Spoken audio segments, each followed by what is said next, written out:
Assalamualaikum warahmatullahi wabarakatuh. Tabi pun, halo teman-teman, apa kabar? Semoga hari ini berjalan dengan baik, diberi kesehatan, bahagia.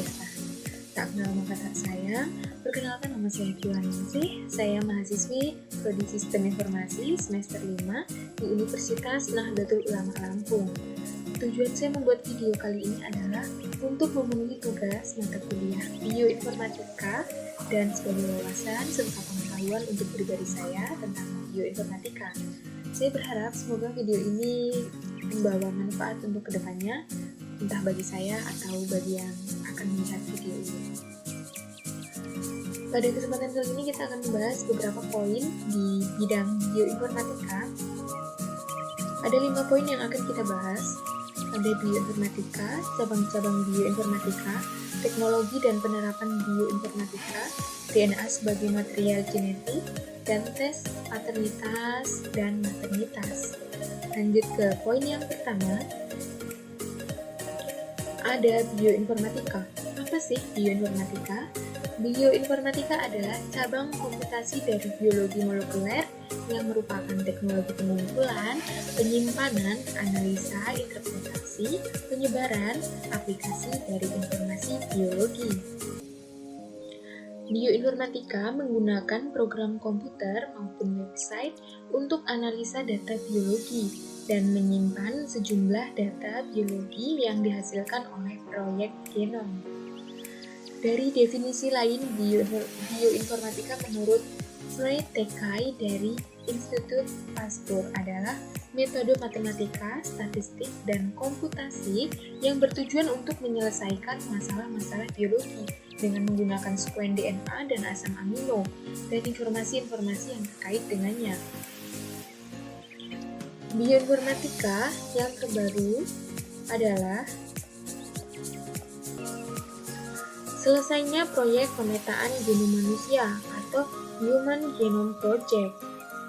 Ini membawa beberapa perubahan bagi bioinformatika, diantaranya setelah memiliki beberapa genom yang utuh, maka kita akan dapat mencari perbedaan dan persamaan di antara gen-gen dari spesies yang berbeda.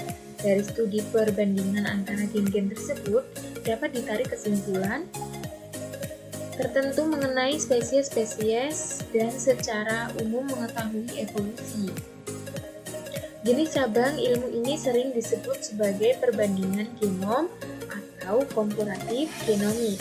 Melalui bidang ilmu bioinformatika, kita dapat melakukan percobaan biologi secara in silico. Silico berasal dari kata lempeng atau chip dari prosesor komputer. Sebelum era bioinformatika, terdapat hanya 2 cara untuk melakukan percobaan biologi, yaitu percobaan dalam organisme hidup in vivo atau lingkungan buatan in vitro. Selanjutnya, perkembangan bioinformatika di dunia sains. Bioinformatika dalam bidang klinis. Aplikasi dari bioinformatika klinis ini berbentuk manajemen data-data klinis dari pasien melalui Electrical Medical Record atau EMR yang dikembangkan oleh Clement J. McDaniel dari Indiana University School of Medicine pada tahun 1972. Yang kedua, bioinformatika untuk identifikasi agen penyakit baru. Yang masih hangat adalah SARS. Pada awalnya, SARS diperkirakan disebabkan oleh virus influenza, tapi nyatanya salah. SARS disebabkan oleh bakteri Candida. Dan selanjutnya, bioinformatika untuk diagnosa penyakit baru. Menggunakan teknik polymerase chain reaction atau PCR, kita dapat mendeteksi gen dari agen pembawa penyakit. Dan yang selanjutnya, ada bioinformatika untuk penemuan obat. Cara untuk menemukan obat biasanya dilakukan dengan menemukan zat atau senyawa yang dapat menekan perkembangbiakan suatu agen pembawa penyakit.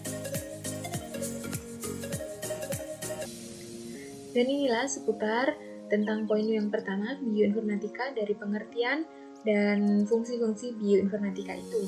Kita masuk poin yang kedua, yaitu cabang dari bioinformatika. Cabang-cabang bioinformatika yang pertama ada biopsikis. Biofisis adalah sebuah bidang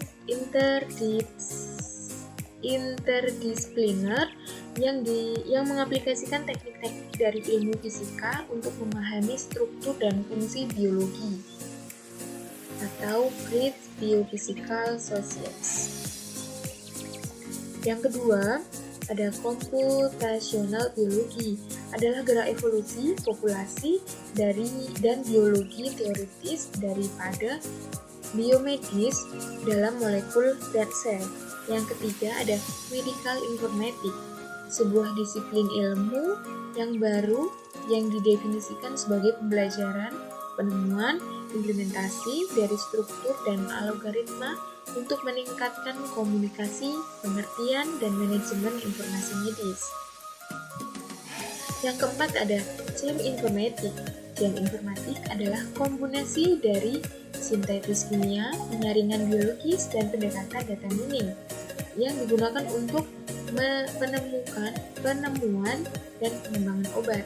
Seperti di layar, kalian bisa membaca karena saya sedikit susah untuk membaca ini atau bertele-tele. Kita lanjut ke selanjutnya. Yang kelima ada genomik. Genomik adalah setiap usaha untuk menganalisa atau membandingkan seluruh komplemen genetik dari suatu spesies atau lebih. Yang keenam ada mathematical biologi. Mathematical biologi melingkupi semua ketertarikan teoritis yang tidak perlu merupakan suatu yang beralgoritma dan tidak perlu dalam bentuk molekul dan tidak perlu berguna dalam menganalisa data yang terkumpul. Yang ketujuh ada proteomik atau istilah proteomik pertama kali digunakan untuk mengembangkan himpunan dari protein-protein yang tersusun encode oleh genom.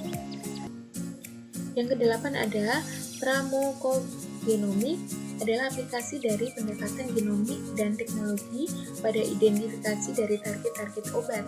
Yang kesembilan ada pramokogenetik, adalah bagian dari pramokogenomik yang menggunakan metode genom bioinformatika untuk mengidentifikasi hubungan-hubungan genom, contohnya NSP. Dan ini 9 dari cabang-cabang bioinformatika. Kita masuk poin yang selanjutnya. Ada teknologi dan penerapan bioinformatika. Kondisi dan penerapan bioinformatika di Indonesia. Di Indonesia, bioinformatika masih belum dikenal oleh masyarakat luas. Hal ini dapat dimaklumi karena penggunaan komputer sebagai alat bantu belum merupakan budaya. Ada 3 contoh teknologi dan penerapan bioinformatika di Indonesia. Yang pertama, deteksi kelainan janin. Kedua, pengembangan vaksin hepatitis B rekombinan. Dan yang ketiga, meringankan kelumpuhan dengan rekayasa RNA. Dan itulah penjelasan dari saya. Terima kasih sudah mau melihat atau mendengarkan video penjelasan dari saya. Maaf bila ada salah kata. Mohon maaf yang sebesar-besarnya, dan kepada Allah saya memohon ampun. Terima kasih yang sudah mau mampir di video kali ini, karena kalian semua telah menjadi bagian cerita perjuangan hidup saya. Satu pesan buat kalian, tumbuh dengan baik, jangan takut menjadi egois, karena menjadi egois tidak selamanya buruk. Saya Triwaningsih, terima kasih. Wassalamualaikum warahmatullahi wabarakatuh. Bye-bye.